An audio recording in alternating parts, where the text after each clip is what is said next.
Hello everyone, welcome back to my YouTube channel English with Boli Holi.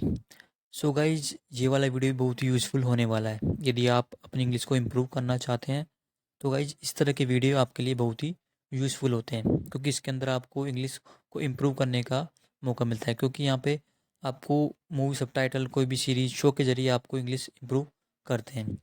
वहाँ की जो language होती है, जो अपनी आम भाषा में बोलते हैं, इस तरह की लैंग्वेज वो यूज़ करते हैं। तो काफ़ी आसान हो जाता है इंग्लिश को इम्प्रूव करना। तो इस वीडियो को आपको एंड तक देखना है, बड़े ध्यान से देखना है, और ज़रूरी हो तो पेन और नोटबुक लेकर ज़रूर बैठिए। जो भी इम्पोर्टेंट लगता है वो ज़रूर नोट डाउन करना है।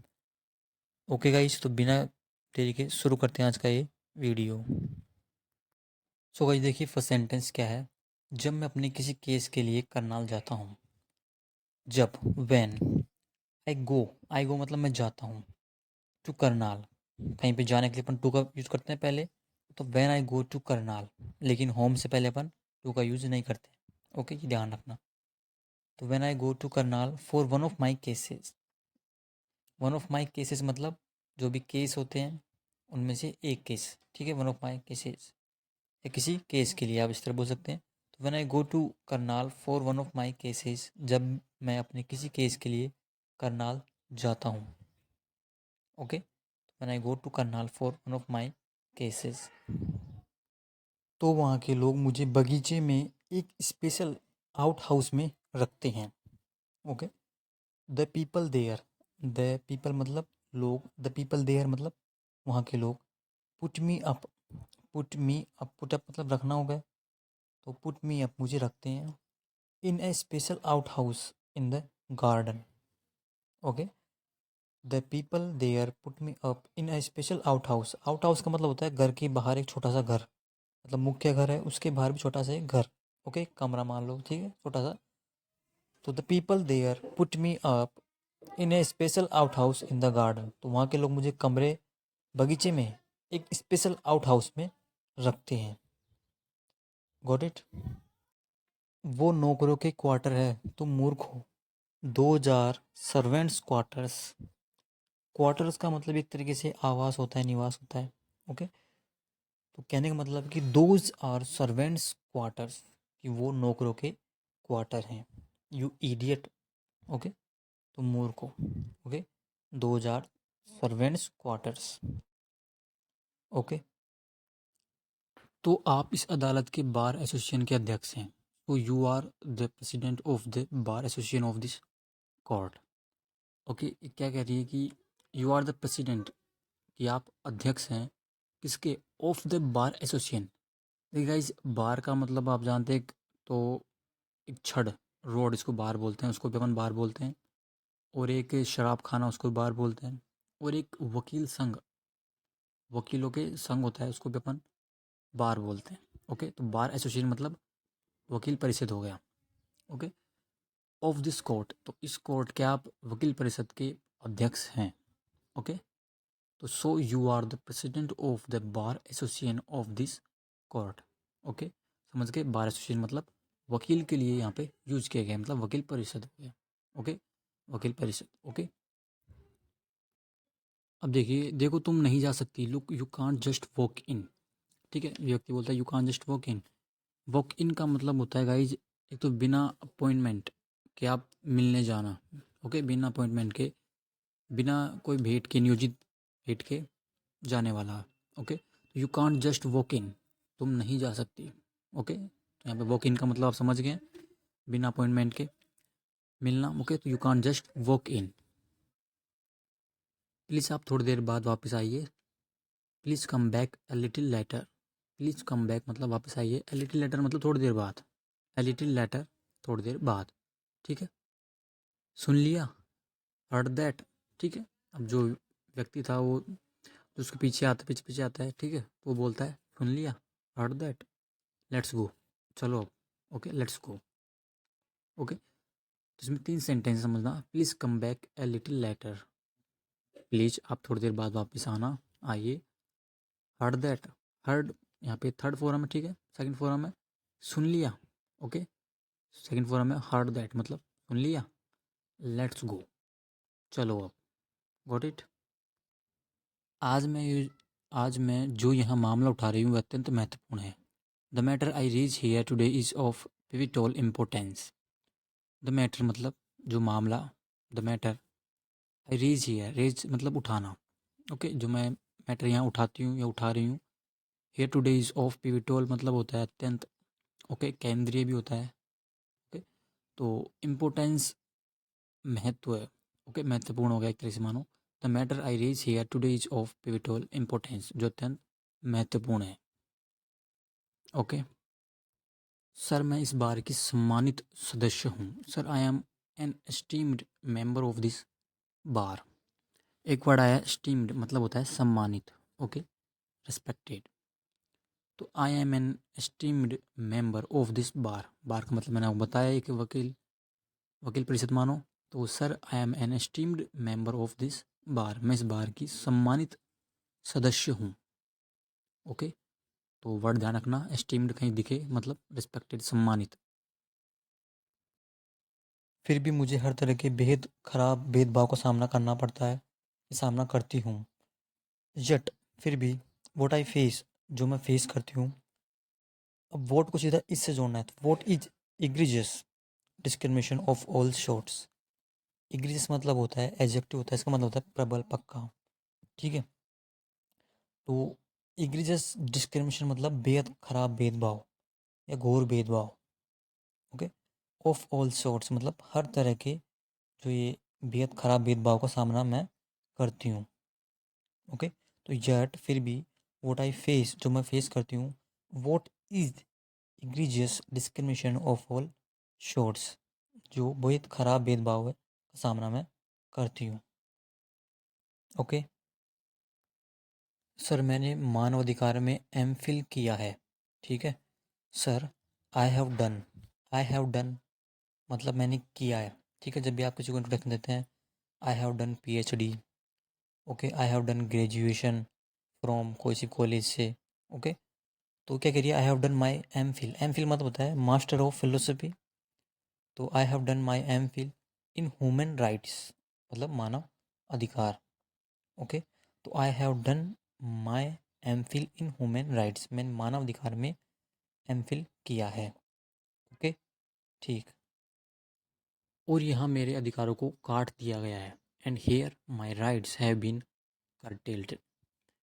एंड हेयर और यहाँ माई राइट्स मतलब मेरे अधिकारों, हैव बीन curtailed। देख, curtail का मतलब होता है गाइज कम करना, घटाना।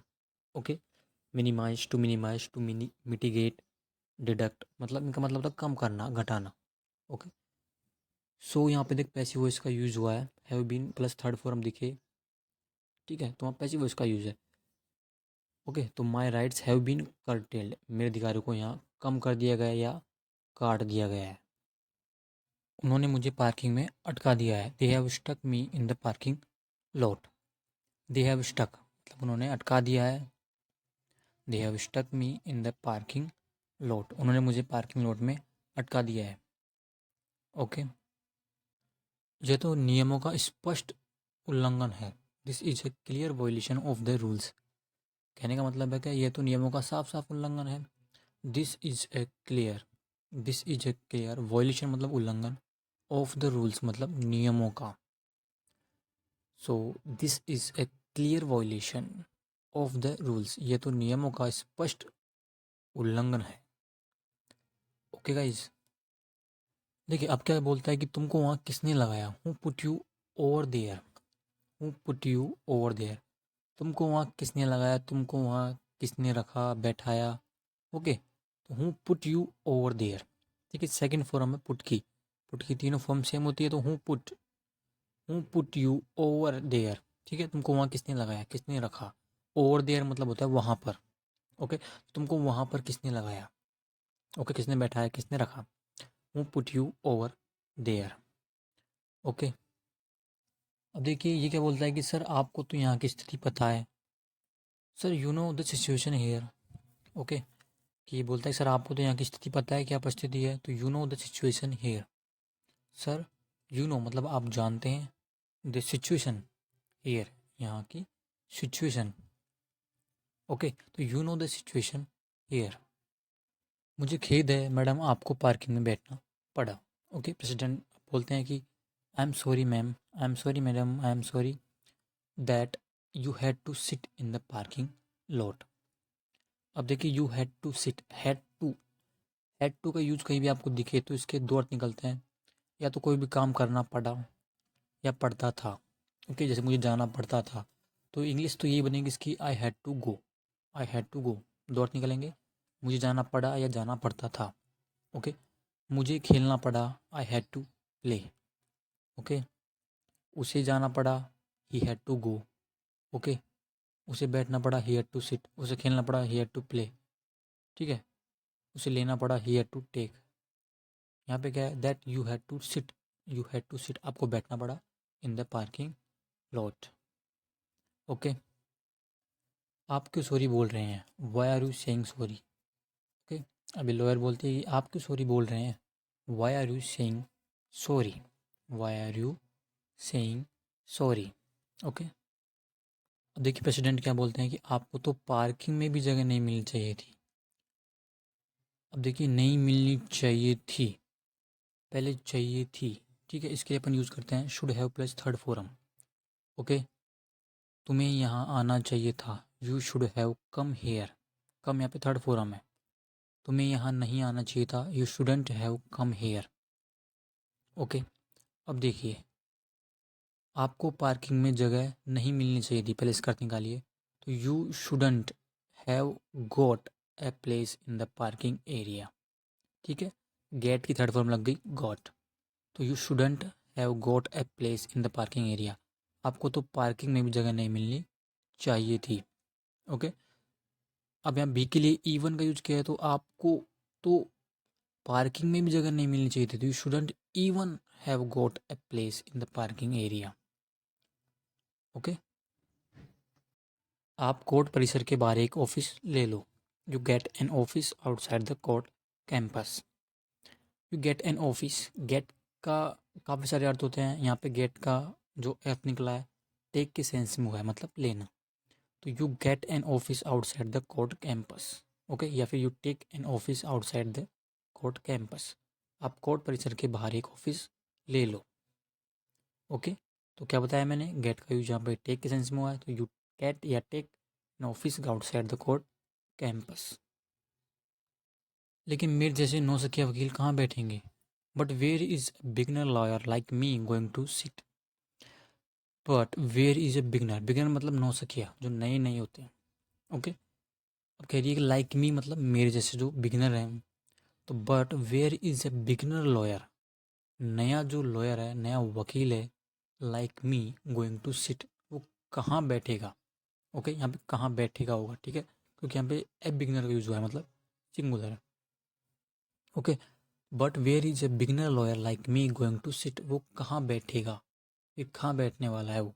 ओके, ठीक है, और यदि मैं कोर्ट परिसर में नहीं होंगी तो, and if I am not inside the court premises then. अब इसका कहने का मतलब है, यदि मैं कोर्ट परिसर में नहीं रहूँगी तो आगे सेंटेंस देखना, and if I am not inside, I am not inside मतलब मैं अंदर नहीं हूँ, ठीक है, I am not inside the court premises then, मैं कोर्ट परिसर में नहीं हूँ तो आप कैसे उम्मीद कर सकते हैं कि मुझे ग्राहक मिलेगा। क्या सेंटेंस था, यदि मैं कोर्ट परिसर में नहीं होंगी तो आप कैसे उम्मीद कर सकते हैं कि मुझे ग्राहक मिलेगा। If I am not inside the court premises then how do you expect me to get any client. यदि मैं कोर्ट परिसर में ही नहीं होंगी तो मुझे कैसे एक्सपेक्ट करते हो आप, तो how do you expect, how do you expect me, how do you expect me, आप कैसे उम्मीद कर सकते हो मुझसे कि to get any client, to get प्राप्त होगा मिलेगा, एनी क्लाइंट कोई ग्राहक मिलेगा मुझे। ओके, मैं काम नहीं मांग सकती, मैं ऐड नहीं रख सकती, I can't solicit my work, solicit मतलब होता है to ask, to seek, demand, मांगना।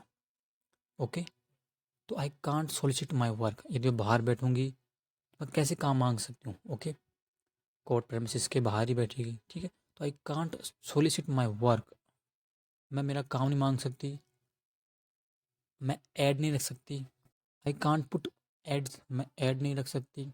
ओके, लगा सकती, ओके, तो I can't solicit my work and I can't put ads. मुझे अपना मार्केट करने की अनुमति नहीं है। I am not allowed to market myself. कहने का मतलब है मैं मेरा मार्केट नहीं कर सकती। I am not allowed to market. Market मतलब कोई भी आप कुछ भी करते हैं उसका मार्केट करते हैं, मतलब प्रचार पता भी लगे लोगों को कि ये भी है। ओके, तो कहने का मतलब है कि I am not allowed to market myself. ठीक है, बाहर रहकर ये खुद का मार्केट नहीं कर सकती। I am not allowed to market myself, मुझे अपना मार्केट करने की अनुमति नहीं है। Got it. मैं कहाँ जाऊँगी, वेयर विल आई गो। मैं कहाँ जाऊँगी, where will I go. Okay, future indefinite का सेंटेंस है। मैं जाऊँगा, आई विल गो। मैं नहीं जाऊँगा, I will not go. Okay, मैं कहाँ जाऊँगा, where will I go. Okay, तो ये ध्यान रखना। ठीक है, तो फ्रेंड्स आज के वीडियो में यही सेंटेंस थे एंड होप आपको सेंटेंस यूजफुल लगे होंगे। और कोई आपको डाउट रहता है तो आप कमेंट बॉक्स में पूछ सकते हैं। And thanks for watching.